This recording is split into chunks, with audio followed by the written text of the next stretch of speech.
Estado en los últimos estudios. Les recuerdo que llegamos ya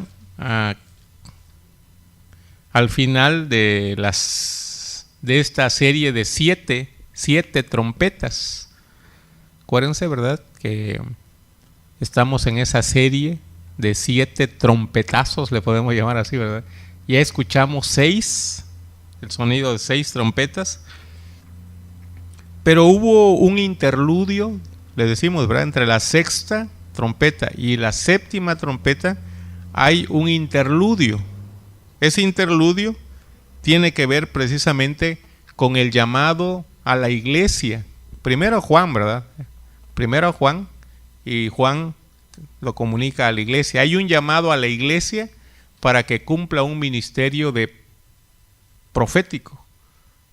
Un ministerio de profetas y mártires. Ahí está las dos frases, ¿verdad? Profeta, testigo. Esa es en español, ¿verdad? Profeta y testigo.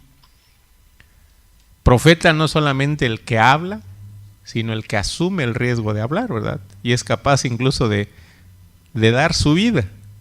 Eso es muy importante, ¿verdad? El que habla en nombre de Dios tiene que asumir también el costo de los ataques, de la persecución. Y el que es testigo no solamente debe actuar, no solamente debe obrar congruente a los valores de Dios y de su reino, sino también debe proclamar, debe hablar el mensaje del reino.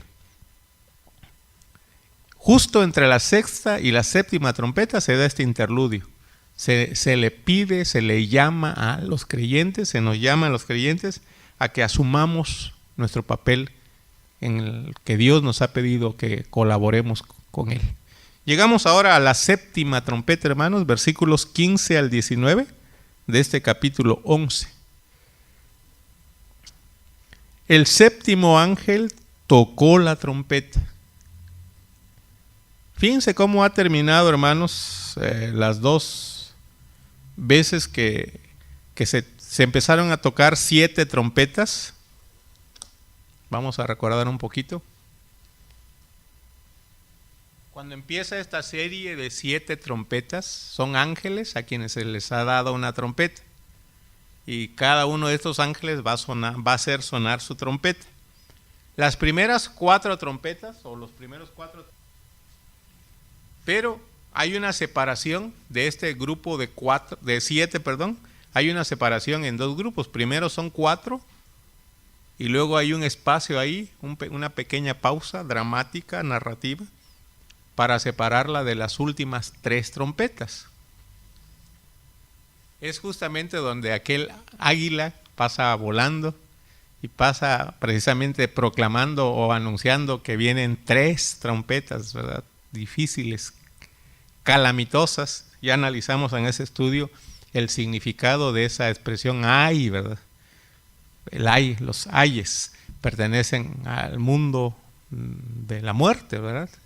El ambiente de los funerales. Y ay, ay, ay, dice el águila. Justo 3 trompetas que faltan, 3 ayes proclama esta águila. Pasa el primer ay, es decir, la sexta. Vean cómo termina el versículo 14, hermanos. ¿Quieren checar ahí en su Biblia? 11, 14, chequenlo. Dice, el segundo ay pasó. He aquí, el tercer ay viene pronto. Si a ustedes les gusta el suspenso, hermanos, no tienen que andar viendo películas ni novelas, ¿verdad? Aunque leamos la Biblia, ¿verdad? Nos llena de suspenso. Ya pasaron 2 ayes, viene el tercer ay pronto. Y aquí yo les pregunto, ¿qué esperamos con el tercer ay, hermano? ¿Qué esperamos según lo que hemos ido estudiando? ¿Qué es lo que se puede esperar con el tercer ay? Hermano Jorge. La muerte segunda. El final. ¿Perdón? El fin de todo. El juicio final, ¿verdad? Acuérdense que estamos hablando de las trompetas del juicio que se está viendo. La gente, en lugar de volverse a Dios, sigue estando en sus mismas andadas. Y les decíamos, aún cuando hay asombro, el asombro no es fe todavía, ¿verdad? No es lo mismo quedar con la boca abierta que creer. Hay mucha diferencia.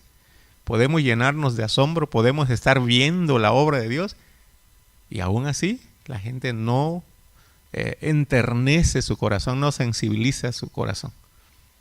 Y esperaríamos, si hemos estado viendo las calamidades, las plagas, que esta fuera la destrucción, el ay más rotundo de los ayes, ¿verdad? El tercer ay, el juicio más grande.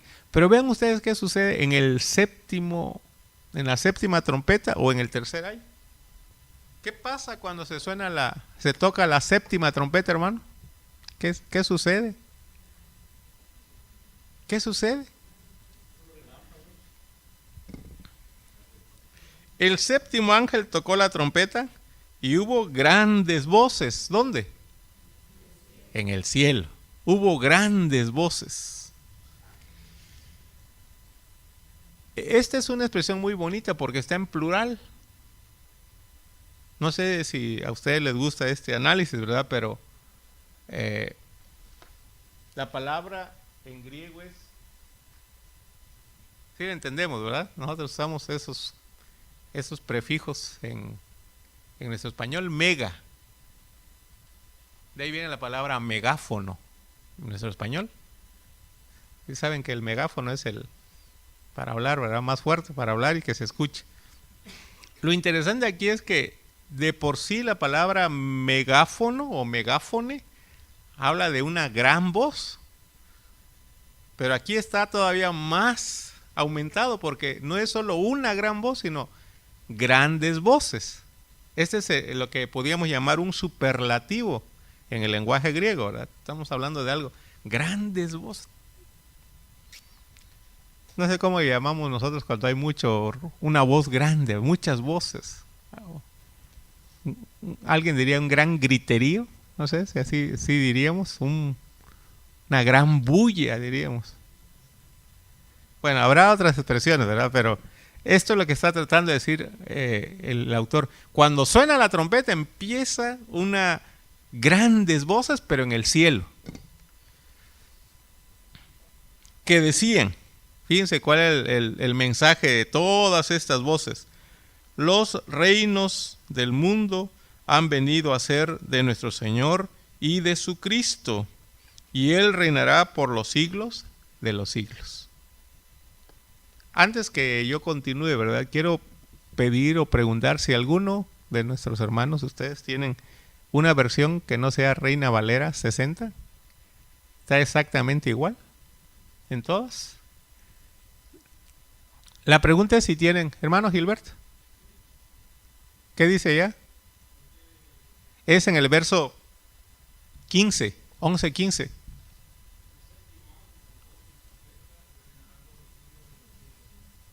Gracias, hermano. ¿Dónde está la principal diferencia? Mesías y Cristo, ¿verdad? Aunque ya les he explicado, ¿verdad?, que la palabra Cristo es una palabra griega, Christos. En hebreo se dice Mesías, Mesías, así, ¿verdad? Ese es en hebreo, que corresponde al español ungido. Entonces, realmente están intercambiando. Pero hay algo ahí que yo quería que se notara, y sí, en una de las versiones que lee el hermano Gilberto se nota muy bien. Vean que dice aquí, los reinos del mundo, dice la versión que tenemos. Los reinos del mundo, en plural. En el texto griego está en singular. Una de las versiones que leyó el hermano, si no me equivoco, la segunda lectura, habla del reino del mundo.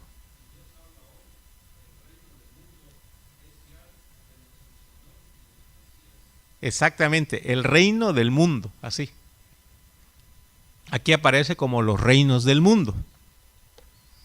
No es diríamos, un cambio que no podamos resolver, simplemente necesitamos entenderlo. Eso sí, nada más cuestión de aclarar para entenderlo mejor.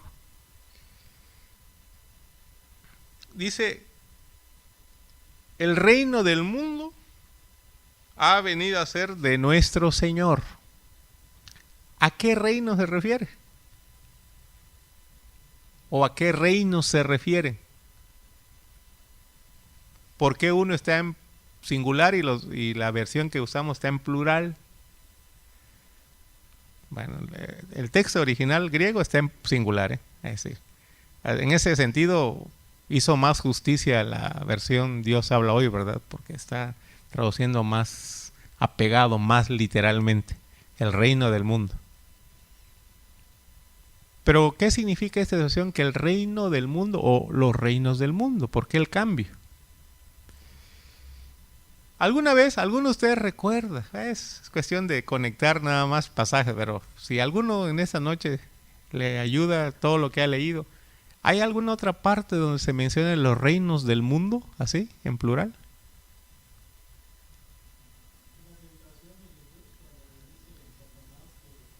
Muy bien. ¿Qué dice Satanás? Y gracias, hermano Jorge. ¿Qué le dice a Jesús en la tentación? Esa es una gran tentación. ¿Qué le dice? Le muestra los reinos del mundo. Y luego le dice, todo esto te daré, le dice. No sé si a veces no reparamos y preguntamos por qué se atreve. Es mentiroso, Satanás, ya sabemos, ¿verdad? Pero la pregunta sería si está diciendo una mentira ahí. Porque dice, todo esto te daré si postrado me adorares. Es la única ocasión donde aparece la expresión los reinos del mundo, así en plural, los reinos del mundo. Le enseñó los reinos del mundo y le dijo, todo esto te daré si postrado me adorares.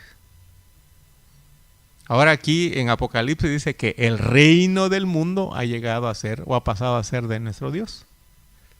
¿Qué significa, hermano? Hermano, bueno, vamos a llegar todavía ahí, pero puede ser. Pero usted está suponiendo algo muy importante, que Satanás domina a los reinos del mundo. Esa es una presuposición en lo que dice, ¿no? Y eso es algo interesante. ¿Le pertenecen realmente a Satanás los reinos del mundo, hermano? Muy bien. Esto nos da mucho para platicar, hermanos, y tenemos que pensar bastante y por donde le busquemos vamos a encontrar mucha ayuda. ¿Quién gobierna el mundo, hermanos, hoy? ¿Quién gobierna México? Eso es algo que yo he estado pensando, he estado leyendo, y hoy platicábamos precisamente en la clase el curso que estamos tomando, platicábamos, discutíamos, y como yo le dije a un hermano, a mí me aterroriza una cosa, le digo. Parece que el blanco de nuestras quejas, de nuestras críticas, de nuestro coraje, a veces lo proyectamos contra nuestros gobernantes, sea el presidente municipal, el gobernador, el presidente de la república. ¿Tienen ellos realmente, hermanos? ¿Tienen ellos realmente el poder? Vamos a ver, ¿tiene el presidente Peña Nieto realmente el poder, hermano? ¿Tiene? Hermano Jorge.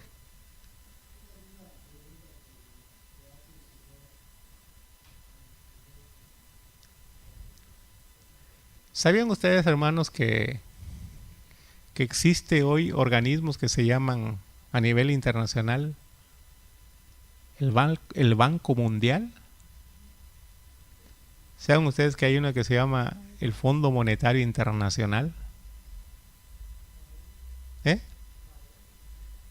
Pero esos poderes económicos no son ya de un país, son mundiales. Mundiales.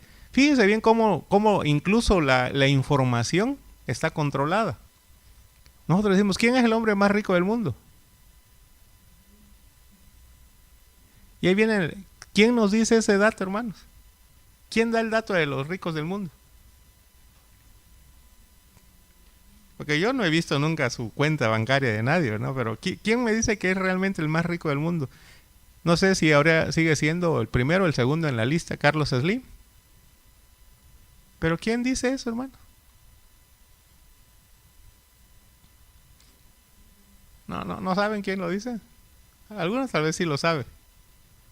Hay una revista especializada, hermanos.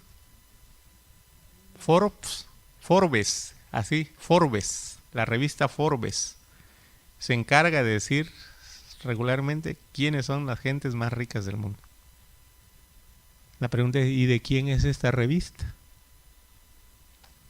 Porque curiosamente, los Bush, los Rockefeller, nunca van a aparecer en esa lista. No aparecen. Los árabes saudíes nunca aparecen en esa lista. Parece como que les gusta decir, hay unos ricos que no son los meros ricos, pero los meros ricos están en penumbras. Se dice que uno de los compromisos que se puso estos organismos internacionales económicos es abrir las puertas de los países para despojarlos.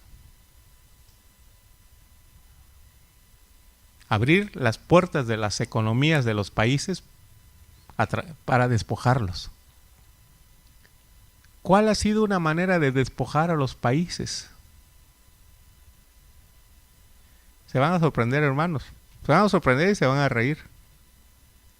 Una de las herramientas más contundentes que se establecieron mediante las privatizaciones. Pero no es de ahorita. Nos van a reír porque decimos, pues si eso está pasando en México, ¿no? Tienen algunas décadas que ese es el mecanismo. Los organismos internacionales hacen endeudarse a los países para después cobrarles caro. Y una de las cosas, ¿quiénes ponen a los presidentes realmente, hermano, de los países? ¿Los elegimos nosotros, hermano? ¿Quién les da el visto bueno a los candidatos?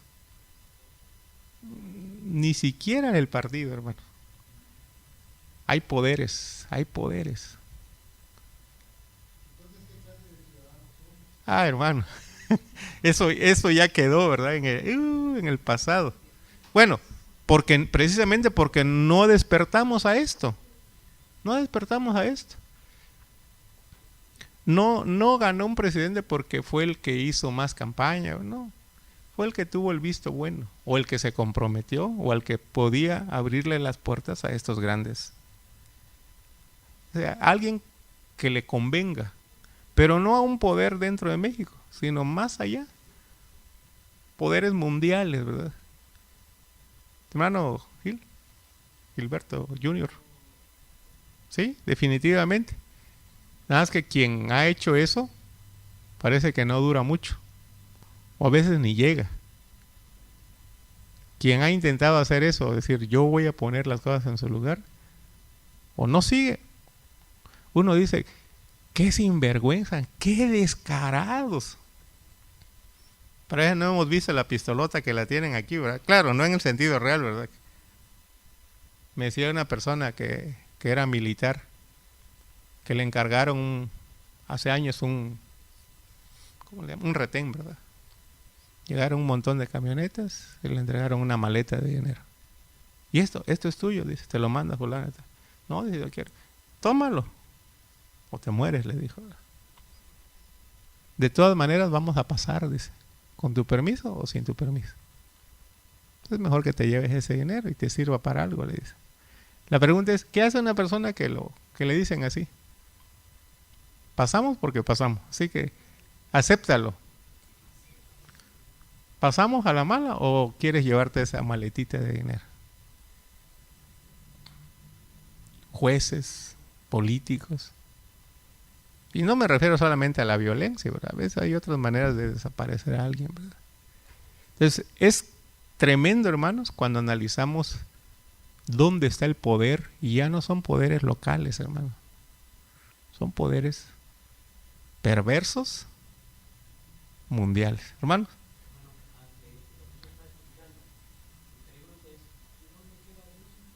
Ok, definitivamente. Ese es el punto. Bueno, es exactamente lo que dice el libro de Apocalipsis. Ese es lo que dice el libro de Apocalipsis. Vean ustedes que dice, el reino del mundo ha llegado a ser, han venido a ser de nuestro Señor y de su Cristo. Ahora, una cosa que encontramos en la Biblia es que los poderes, dice Efesios, el príncipe de las tinieblas. Nuestra lucha no es contra sangre y carne, dice el apóstol Pablo, sino contra potestades del aire, el príncipe de las tinieblas que ahora opera en los hijos de desobediencia. Entonces, Apocalipsis nos va a decir en los versos que sigue precisamente que detrás de los poderes imperiales hay el poder de Satanás. Es lo que va a denunciar definitivamente, hermano. El poder que se ha utilizado en la historia humana para dominar a otros es un poder satánico, hermanos. Es decir, Satanás ha corrompido y usa una debilidad muy humana y tiene a la persona, al mundo entero bajo su control de la maldad, podemos decir. Lo que está diciendo la séptima trompeta es precisamente, esta es la buena noticia. El reino del mundo, no hay ningún problema decir los reinos del mundo, pero lo que está diciendo es que el mero reino del mundo, el control de que ahora está en manos del Satanás, diríamos, del enemigo, de las fuerzas del mal, ese reino ha venido a ser del Señor. Hermano, por allá, hermano Jorge, Anel. Sí, pero no son ellos, diríamos. O sea, detrás de ellos está el verdadero incitador. ¿Sí? Por eso Satanás, le decía yo, cuando le dice a Jesús, te daré los reinos del mundo, en ese sentido no está mintiendo. No él está mintiendo en el sentido de que él le está ofreciendo el poder de los... ¿Qué es lo que ha caído mucha gente? Mucha gente ha caído precisamente incluso en rituales, en hechicerías, para ver cómo puede tener más poder, más dinero. Y es como tienta o seduce Satanás, ¿verdad? Hermana, Elvia. ¿Quedó? Ah, bueno, perdón.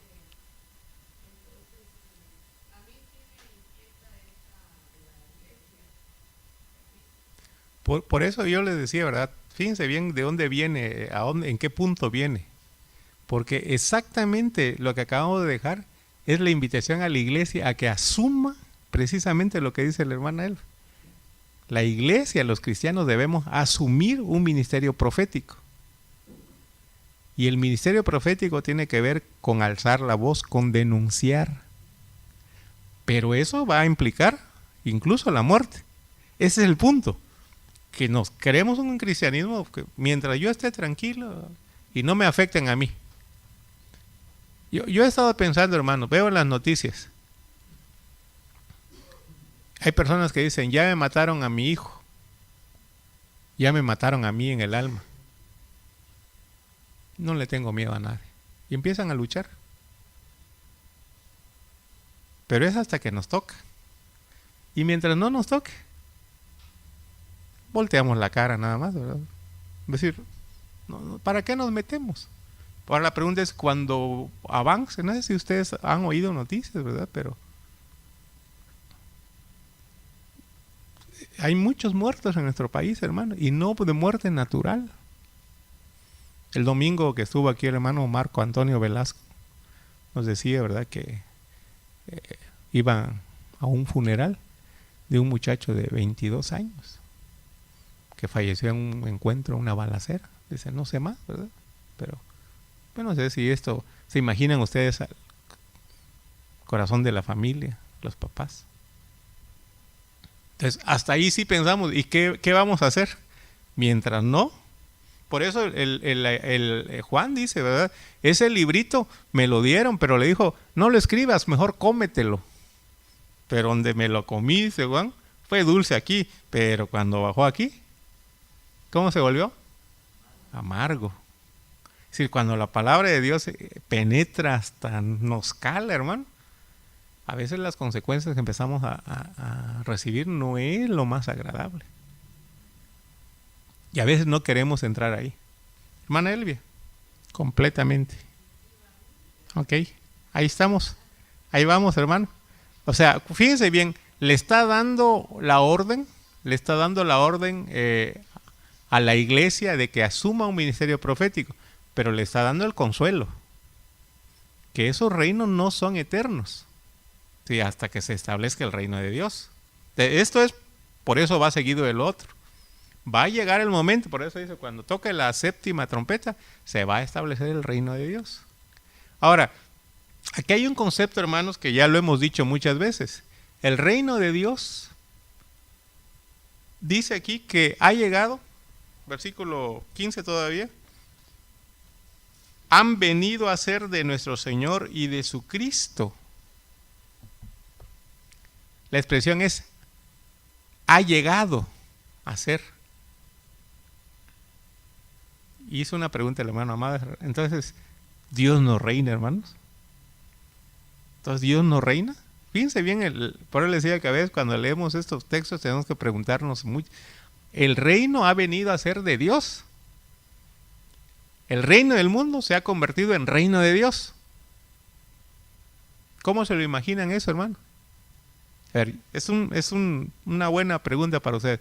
¿Cómo se imaginan que va a suceder eso? ¿El reino o los reinos del mundo, o el reino del mundo, si queremos hablar de un solo poder, el reino del mundo ha llegado a ser absorbido por el reino de Dios, o le ha llegado a pertenecer a Dios?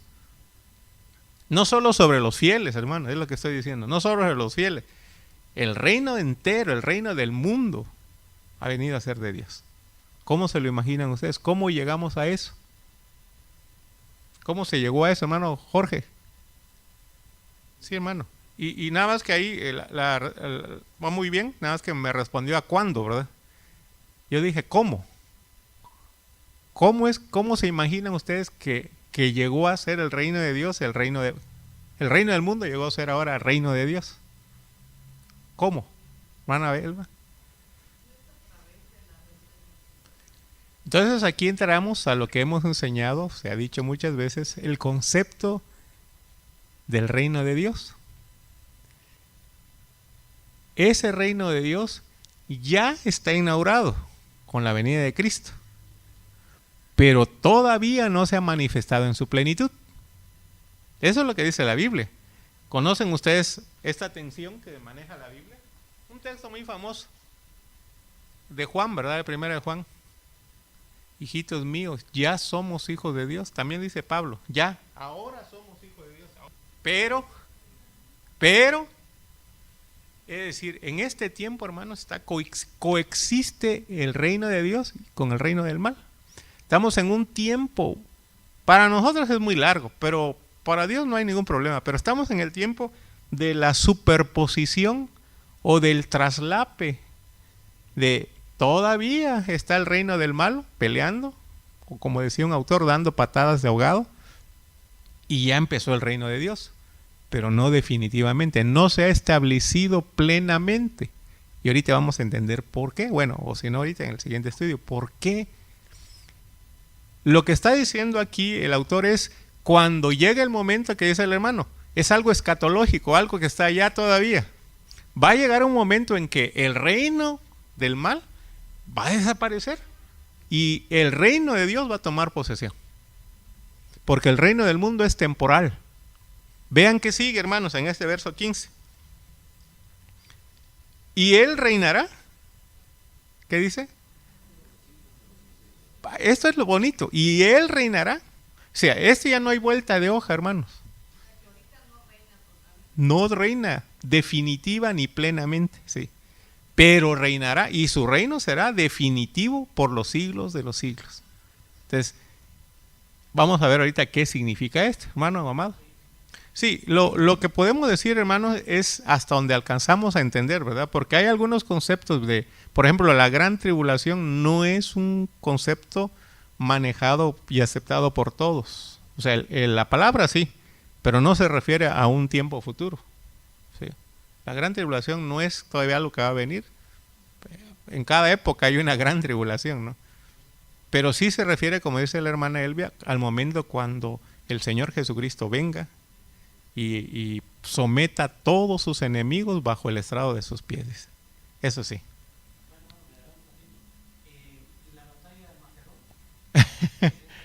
Sí, también, ¿verdad? Si ustedes vamos a llegar ahí y nunca se da una batalla de Armagedón.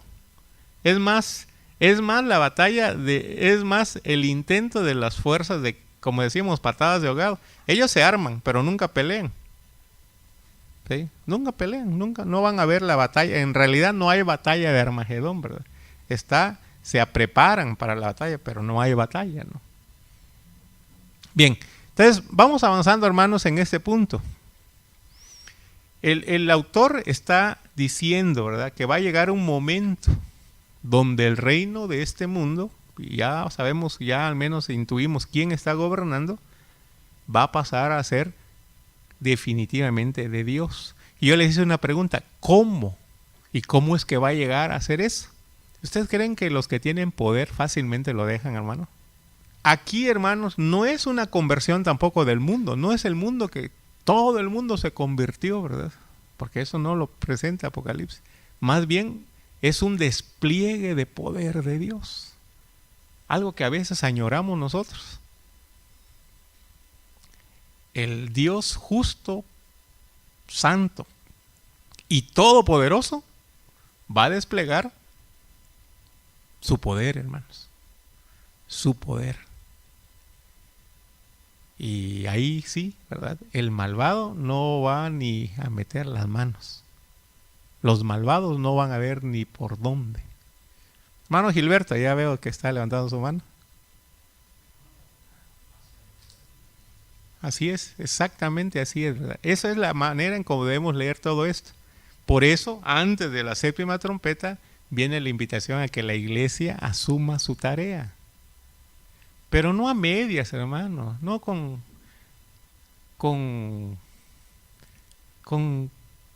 ahí lo que yo pueda hacer, ay, lo que no me incomode, lo que no me haga sufrir, ¿verdad? Ponemos nuestras prioridades, ¿verdad? Y cuando yo pueda servir y en lo que yo pueda servir, ahí lo voy a hacer. ¿Mm? Sí, a veces escogemos, como decía el hermano, ¿verdad? Escogemos a la carta ahora, ¿no? Que quiero servir, pero aquí. Y este día. Ahora, sufrir no nos gusta. No nos gusta. Ahora, el tiempo es que la iglesia tiene que asumir su trabajo.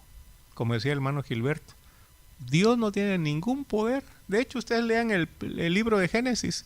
Y no es otra cosa que la proclamación narrativa, y así le llamo yo, es la proclamación en forma narrativa del reinado de Dios.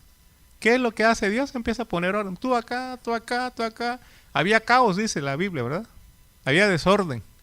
No había vida. Y para allá va la humanidad, hermano. Para allá va la humanidad. Para regresar otra vez a ese desorden donde no es posible la vida. ¿Y qué hizo Dios? Pum, pum, pum, pum. Puso las cosas en su lugar. Esa es tarea de un rey, hermanos. Pone las cosas en su lugar y el mundo vuelve a funcionar. O llega a la vida. Dios no tiene ningún problema, hermanos. No tiene ningún problema de poner las cosas en su lugar. Nada más que, como dice la parábola del reino de Jesús, del trigo y la cizaña. A veces nosotros quisiéramos, por desesperados, queremos que Dios ya venga y arranque la cizaña. ¿Verdad? Y si yo les pregunto, levanten la mano los que creen que son cizaña aquí. Nadie va a levantar la mano. Ese es el problema. Que si Dios empieza a arrancar, dice, muchos que creen que son trigo, se los van a arrancar también, ¿verdad? Ah, caray, decimos, no. Sí, somos malvados también nosotros. Entonces dice, Espérense, espérense. ¿Sí? Vendrá el día y entonces Dios va a arrancar sin ningún lugar a dudas y va a poner la cizaña donde debe estar. ¿Dónde debe estar? En el fuego, dice, ¿verdad? Allá. Pero esperen, ese es el mensaje de la parábola del trigo y la cizaña. Espérense. Es el mensaje de Apocalipsis. Espérense. ¿Qué debe hacer? Dice el hermano Elba. Entonces, ¿qué nos toca a la iglesia? Esto. Ayudar, como decía el hermano Gilberto, a que ese mundo a quien Dios le está dando oportunidad, a quien la misericordia de Dios le está dando chance, se pueda volver a Dios. Colaborar con el reino de Dios para eso. No para acabar el mal, hermano, porque no está en nuestras manos acabar el mal. Eso solo un poder como el de Dios puede hacer. Pero sí está en nosotros arrancar al enemigo territorio, presentándole al Rey Jesucristo. Y nuestras vidas van a ser el mejor testimonio para otra gente, que podemos salir de ese círculo de maldad. Continuamos en el 16, para que vean ustedes de qué trata esto. Y los 24 ancianos que estaban sentados delante de Dios en sus tronos, se postraron sobre sus rostros y adoraron a Dios.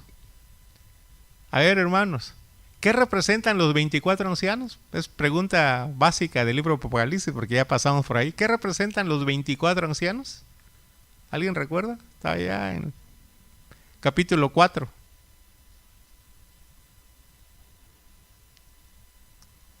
¿Qué simbolizan? No les voy a decir quiénes son los 24, porque eso ya es identificar. ¿Qué simbolizan o qué representan los 24 ancianos en la visión del libro de Apocalipsis?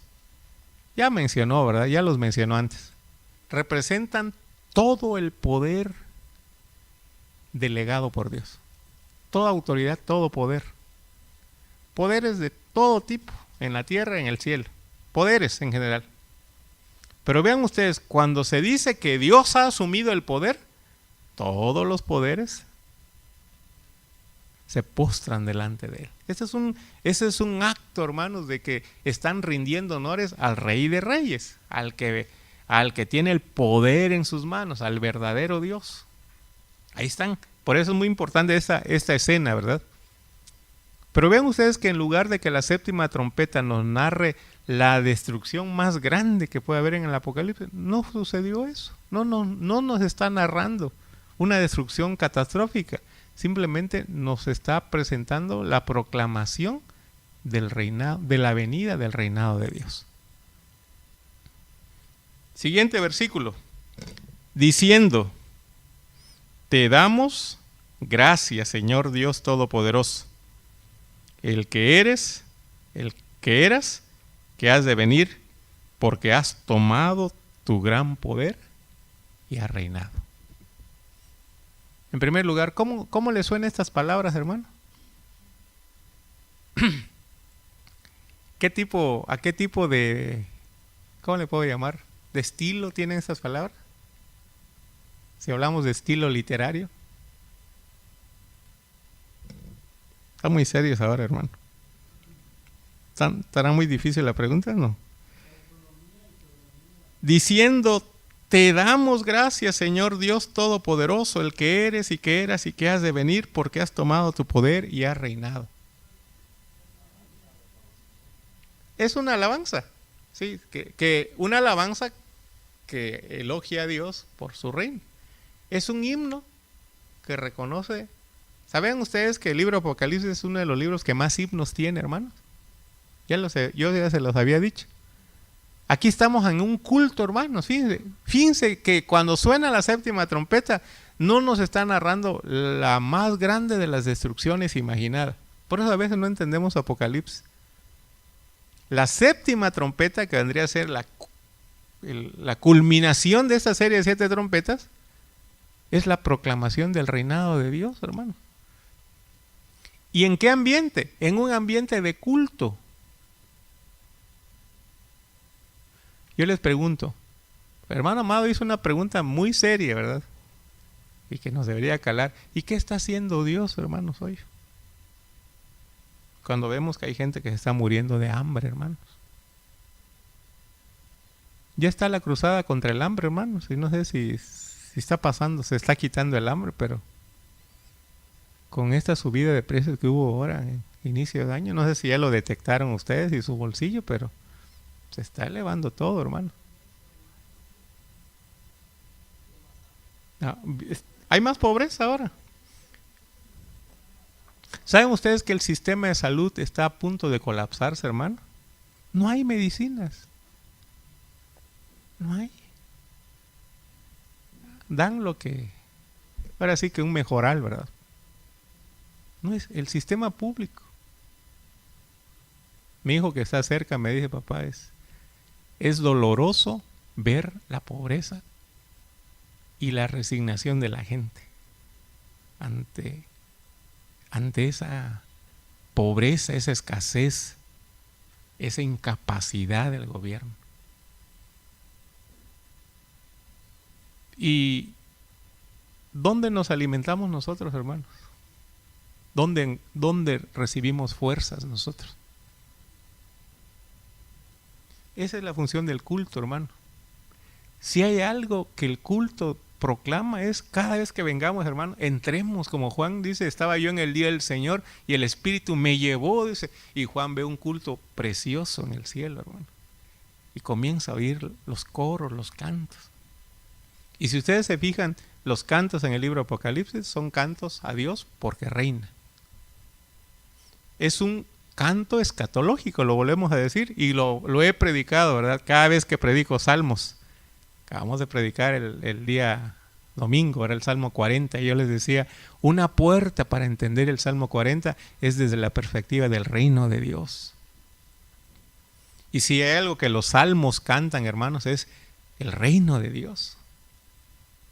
Y si hay algo que la liturgia, el culto nos debe poner en contacto es con ese gozo de que Dios no está cruzado de brazos, hermano. No es que Dios retrase su venida solamente porque es lento nada más. No, si el Señor no quiere que nadie se pierda. Pero la seguridad del reino de Dios se renueva cada vez que cantamos, hermano. Y yo no sé si ustedes se van llenos de esa visión, pero esa debería ser la función del culto público, hermano. Dios es rey. Dios reina. Y como decía el hermano Gilberto, no le cuesta, hermanos, a Dios no le cuesta pagarle al malvado lo que merece hoy. Pero yo creo que muchos nos iríamos por ahí si fuera así tan tajante la justicia de Dios. Dios espera que su pueblo fiel comience a vivir en la verdad de su reino, no a medias, no de una manera cómoda, acomodada, light, ¿verdad? Vean ustedes ese contexto. Están cantando, diciendo, y no solamente alaban a Dios. Vean qué dice el verso 17, si pusimos atención. Te damos gracias. Si yo les pregunto, ¿de qué le dan gracias a Dios, hermano? Te vamos a decir porque nos dio salud, porque nos comimos, porque tenemos casa. Y aquí ahora le agradecemos porque Él tiene el poder en su mano y su reino va a venir. Te damos gracias, dice. Y la iglesia canta aquí, hermanos. O sea, es un canto del cielo, pero aquí la iglesia está unida. Te damos gracias, Señor Dios Todopoderoso, el que eres, que eras, que has de venir, porque has tomado tu gran poder y has reinado. Como yo les dije, ¿verdad? No es el mundo que un día cambió. Es que Dios tomó su poder y puso orden. Claro, cuando llega el momento, cuando Dios determine, pone fin a todo. Este es un canto de la iglesia, un canto del pueblo fiel, que pese a lo que estamos viendo, podemos decir, pero más seguro es la realidad del reino de Dios. Eso es lo que nos debe sostener, hermano. Más seguro que toda esta injusticia, esta opresión es la realidad del reino de Dios. Bien, ¿alguna pregunta, hermanos? Hermano Jorge. De hecho está del otro lado, ¿no? El que no está conmigo, dice Jesús, está contra mí. Si no recoges, lo estás desparramando. Vean, hermanos, esta visión qué interesante, ¿verdad? Para mí es muy importante porque nos abre los ojos. Esa pregunta que hizo la hermana Elba es una pregunta que hoy precisamente nos hacíamos en la mañana. Era un grupo de hermanos que estamos tomando este curso. ¿Y qué le toca hacer a la iglesia? ¿Qué tenemos que hacer? ¿Qué tenemos que hacer, hermano? Y una de las cosas que coincidimos fue empezar a vivir los valores del reino de Dios. A vivirlos. No a enseñarlos nada más, a vivirlos. Dios reina, hermanos. Y a creerle a Dios. Que no nos espante, como dice el hermano, cualquier cosita, ¿verdad? Que no nos espanten, hermano. Pero a veces somos muy fáciles de atemorizar. ¿Saben que el hermano que está dando el curso dijo algo muy importante el día lunes? Y yo espero que lo desarrolle mañana, ¿verdad? Dice, toda la Biblia habla del reino de Dios prácticamente, toda la Biblia. Dice, incluso el libro de Proverbios, dice, es interesante ver el concepto del reino de Dios. Pero ¿saben dónde viene? ¿Cómo lo pone el libro de Proverbios? Esta es la virtud de tener libros tan diferentes en la Biblia, pero que coinciden. ¿Saben dónde está el enfoque del libro de Proverbios? En ese de repetir de, hijo, oye a tu papá, oye a tu mamá, obedécelos. El reino de Dios empieza a vivir en la casa, hermanos. Yo pregunto, ¿de dónde salen esos malvados que oprimen al mundo, hermano? ¿De dónde salieron? ¿De dónde salieron?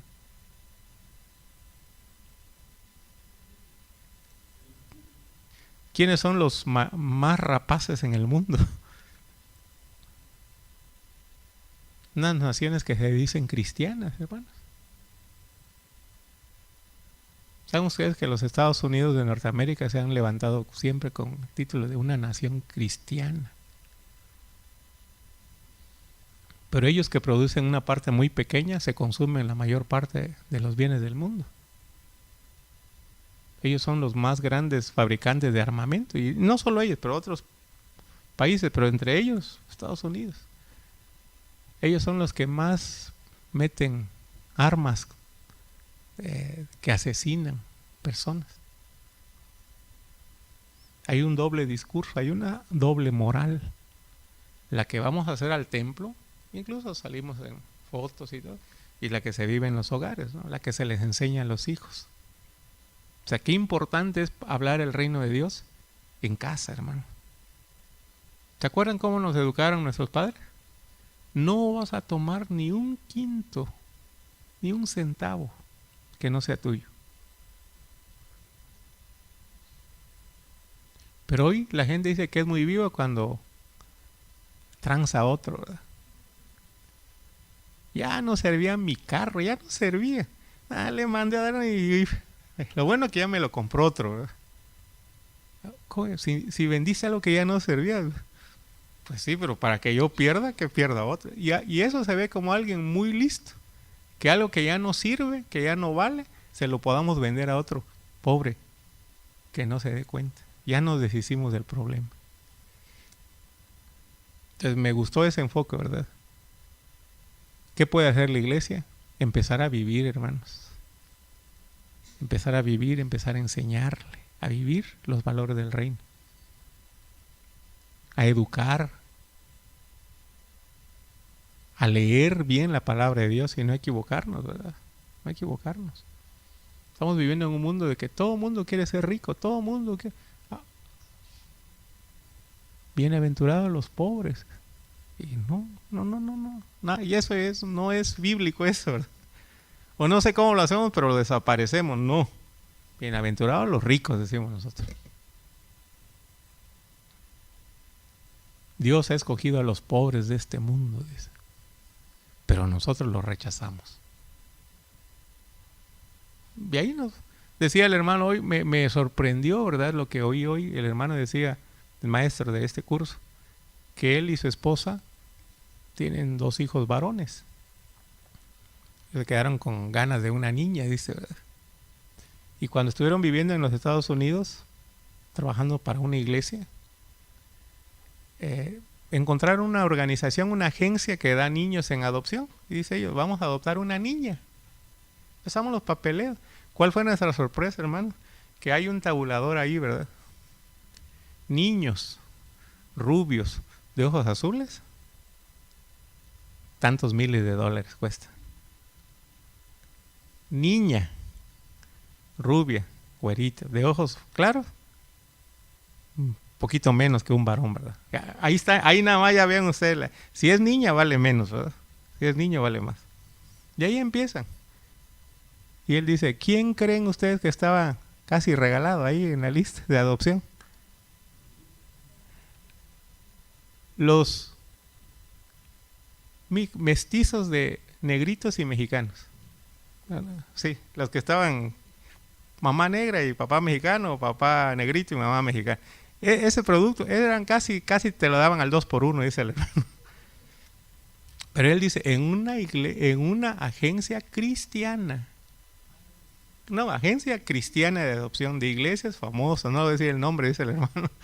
Pero es una agencia cristiana, pero que le pone precio a la vida humana.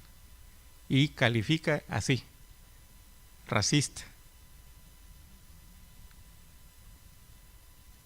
La pregunta es, bueno, lo vemos porque está muy escandaloso, pero no a veces pasa eso en nuestra casa, hermano. Que a veces no tenemos ojos para ver qué estamos haciendo nosotros. Porque no nos interesa lo que nos comprometa. Si más bienaventurado es dar que recibir, y nos retorcemos, pero decimos, no, hermano. Más bonito es cuando recibimos. ¿De dónde sacamos esa enseñanza, hermano? No viene de Dios, viene del mundo. Bien, esa es la invitación. ¿Qué puede hacer la iglesia? Y creo que es una pregunta que nos debe estar incomodando ahí el pensamiento, ¿verdad?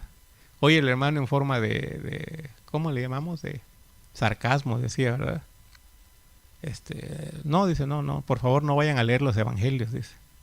No se atrevan a leer los evangelios porque les va a hacer mucho daño, dice, ¿verdad? Son muy dañinos leer los evangelios. No les vaya a incomodar la vida, dice, mejor no los lean, dice el hermano.